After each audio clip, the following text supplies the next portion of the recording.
Hello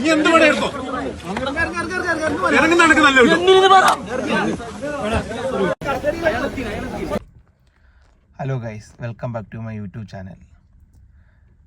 guys, കേരളത്തിൽ എത്ര സർക്കാരുകൾ മാറി വന്നാലും, എത്ര ചിരിക്കുന്ന മുഖ്യമന്ത്രി വന്നെന്ന് പറഞ്ഞാലും മാറാത്തൊരു വർഗമാണ് കേരള പോലീസും മോട്ടോർ വെഹിക്കിൾ ഡിപ്പാർട്ട്മെൻറ്റും. ഈ രണ്ട് ഡിപ്പാർട്ട്മെൻറ്റും മാറത്തില്ല. അതിനൊരു ഉദാഹരണമാണ് ഈ കാണുന്ന വീഡിയോയിലുള്ളത്.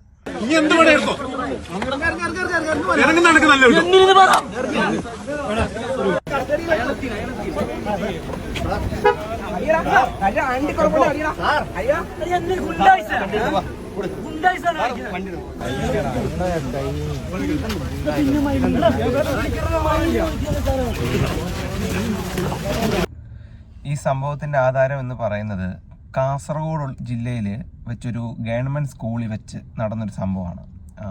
ഈ ഓപ്പറേഷൻ തൂഫാൻ്റെ ഭാഗമായിട്ട് ലഹരിക്കെതിരെ ഒരു ക്യാമ്പയിൻ ഈ കുട്ടികൾ നടത്തിയായിരുന്നു.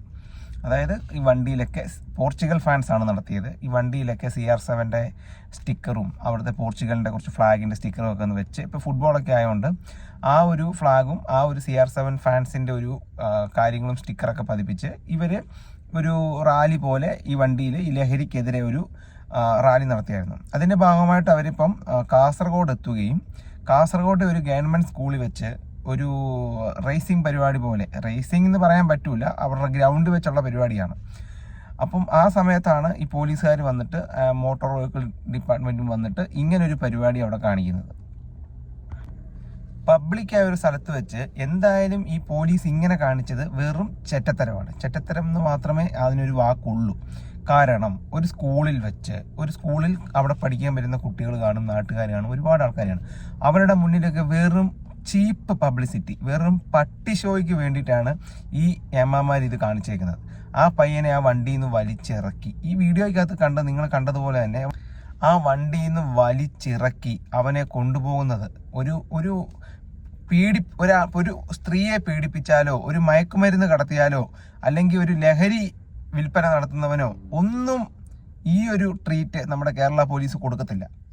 ഒരു പെണ്ണിനെ പീഡിപ്പിച്ചാൽ, ഒരു കുട്ടിയെ പീഡിപ്പിച്ചാൽ ഒരു 50 പോലീസുകാർ അവൻ്റെ ചുറ്റിനും വളഞ്ഞ് അവനെ പ്രൊട്ടക്റ്റഡ് ആയിട്ടാണ്, ഒരാൾക്ക് പോലും കൈവെക്കാൻ പറ്റാതെ ആയിട്ടാണ് അവനെ കൊണ്ടുപോകുന്നതും വരുന്നതൊക്കെ.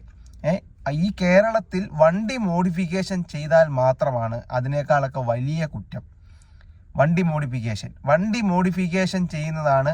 ഒരാളെ കൊന്നാൽ പോലും നമ്മുടെ കേരളത്തിൽ ഒരു പ്രശ്നമില്ല, സുഖമായിട്ട് ഇറങ്ങി വരാം, ഒരാളെ കൊന്നാൽ പോലും. പക്ഷേ ഒരു വണ്ടിയിൽ എന്തെങ്കിലും അവനൊരു മോഡിഫിക്കേഷൻ ചെയ്താലോ, അല്ലെങ്കിൽ ആ വണ്ടിയിൽ എന്തെങ്കിലും ഒന്ന് കാണിച്ചാലോ, അവനാണ് ഈ ലോകത്തെ ഏറ്റവും വലിയ കുറ്റവാളി.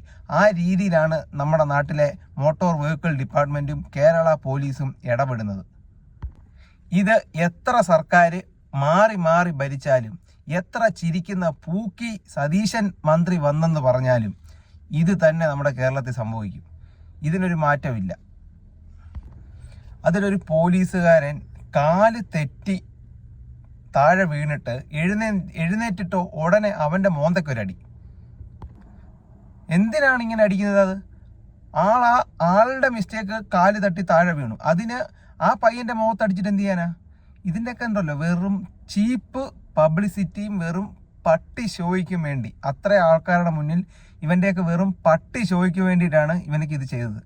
കേരളത്തിൽ സത്യം പറഞ്ഞാൽ നശിച്ചുകൊണ്ടിരിക്കുന്ന ഒരു വർഗമാണ് കേരള പോലീസും മോട്ടോർ വെഹിക്കിൾ ഡിപ്പാർട്ട്മെൻറ്റും. നിങ്ങൾക്ക് പ്രശ്നമുണ്ടെങ്കിൽ ഫൈൻ അടിച്ചു കൊടുക്കുക, നല്ലൊരു എമൗണ്ട് ഫൈൻ അടിച്ചു കൊടുക്കുക. അല്ലാതെ പബ്ലിക് സ്പേസിൽ കിടന്നിട്ട് ഇതുപോലെ ഗുണ്ടായിസം കാണിക്കുമല്ല പോലീസെ ചെയ്യേണ്ടത്. നിങ്ങൾ ഇതൊന്നും അല്ല ശരിക്കും ചെയ്യേണ്ടത്. ഇവിടുത്തെ ആഭ്യന്തര മന്ത്രി ശരിക്കും എന്ത് ചെയ്യും? ശരിക്കും ഇവിടുത്തെ ആഭ്യന്തര മന്ത്രി ഇത് കണ്ടിട്ട് ആ പോലീസുകാർക്കെതിരെ നടപടിയെടുക്കണം. കാരണം നാളെ ഒരാളോടും ഇങ്ങനെ ചെയ്യാൻ പാടില്ല പോലീസുകാർ. വേറെ ഒരു രാജ്യത്തും ഒരാളുടെയും ദേഹത്ത് ഒരു പോലീസുകാരും ഇതുപോലെ പബ്ലിക്കായിട്ട് കൈവെക്കത്തില്ല. അല്ലെ അവൻ അത്രയും കുറ്റവാളിയായിരിക്കണം. ഇതുപോലൊരു വണ്ടി മോഡിഫിക്കേഷൻ ചെയ്തതിൻ്റെ പേരിലോ, അല്ലെങ്കിൽ ഗ്രൗണ്ടിലിട്ടൊന്ന് ഡ്രിഫ്റ്റ് ചെയ്തതിൻ്റെ പേരിലോ ഒരു പോലീസുകാരും ഒരു രാജ്യത്തും ഒരു ആൾക്കാരോടും ഈ ഒരു പരിപാടി കാണിക്കത്തില്ല, നമ്മുടെ കേരളത്തിൽ ഒഴിച്ച്. നമ്മുടെ ഈ നാട്ടിലെ ഏമാമാർക്ക്, അല്ലെങ്കിൽ ഈ പോലീസിനും ഈ MVD ഡിപ്പാർട്ട്മെൻറ്റിനൊക്കെ നമ്മുടെ ഇവിടുത്തെ രാഷ്ട്രീയ പാർട്ടികൾ കാണിക്കുന്ന തോന്നിവാസത്തിനും അവർക്കൊരു ഇലക്ഷൻ സമയത്ത് അവർ ഈ വാഹനത്തിൽ കാണിക്കുന്ന തോന്നിവാസത്തിനും റോഡിൽ പടക്കം പൊട്ടിക്കുന്നതിനും അങ്ങനെ റോഡിൽ കൂടെ സൗണ്ട് ഉണ്ടാക്കി ബൈക്കൊക്കെ എരപ്പിച്ച് കാറുകളെ എരപ്പിച്ച് ഇങ്ങനെ റോഡ് റാലി പോലെ നടത്തുന്നതിനൊന്നും നമ്മുടെ ഈ ഡിപ്പാർട്ട്മെൻറ്റിന് അന്നേരം അവർ കയ്യും കെട്ടി നോക്കി നിൽക്കും. അവർക്കതൊന്നും ഒരു പ്രശ്നമല്ല. പാവപ്പെട്ടവൻ്റെ തോളിൽ കയറാൻ മാത്രമേ ഇവർക്ക് അറിയൂ. ഞാൻ എഗെയിൻ പറയുന്നു, എല്ലാ പോലീസുകാരും അല്ല, ചില പോലീസുകാർ, ചില MVD ഉദ്യോഗസ്ഥർ, ഇവർക്കൊക്കെയാണെന്ന് പറഞ്ഞാൽ കേരളത്തിലെ ജനങ്ങളെ ഒരു പുച്ഛ മാത്രം. വണ്ടി മോഡിഫിക്കേഷൻ ചെയ്യുന്നവരെ വെറും ക്രിമിനലായിട്ട് കാണുന്നുണ്ട്. വെറും വൈരാഗ്യം മാത്രമാണ്.